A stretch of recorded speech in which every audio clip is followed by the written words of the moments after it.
Welcome back to নীল বাগাস। সকালে ভালো আছে, আমিও খুব ভালো আছি। আমি রেডি হয়ে গেছি ঝটপট করে বেরাবো বলে।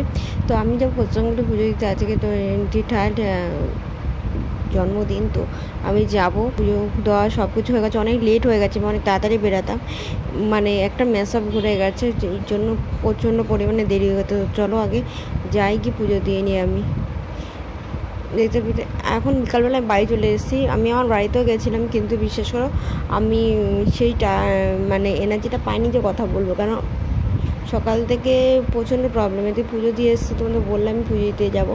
তো প্রসাদ নিয়ে এসেছি বড়ার জন্য, বাড়িতে সবাইকে দিলাম, আর বড়ার জন্যও নিয়ে এলাম।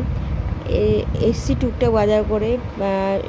শরীরটা প্রচণ্ড ক্লান্ত লাগছে আজকে সকাল থেকেই, প্রচণ্ড ঝামেলা। এদিকে খাওয়ার অবস্থা দেখেছো, বসে আছি, তোমার সাথে কথা বলছি। প্রবলেমটা হয়েছিল একটাই জিনিস, যে হট করে কারেন্ট চলে গেছিলো, তারপর কারেন্ট আসাতে লাইন গেছিলো একদম উড়ে, ছিল না। তারপরে জলের প্রবলেম, কারেন্টের প্রবলেম, সব সমস্যা একসাথে হয়েছিল। তো আজকে সারাদিন জল আসেনি, কি করা যাবে জানি না। এদিকে লাউ শাকটা এখন কিছু তাজা আছে, সেটাই দেখালাম। আর এখন এদিকে রান্না বান্না বলতে সবই কমপ্লিট হয়ে গেছে, রুটি হয়ে গেছে, আর তরকারি করেছি একটা খুব সুন্দর বেশ। তো সেটা শেয়ার করছি আমি। আমি অবশ্যই ভিডিওটা তোমরা ফেসবুক পেজে দেখতে হচ্ছে। পনেরো দিন নিরামিষ তরকারি, এটা তোমরা কখনো করে খেয়েও। পরোটা বা রুটির সাথে খুব ভালো লাগবে। লুচির সাথে কেমন লাগবে জানি না, বাট পরোটা রুটির সাথে খুব ভালো লাগবে।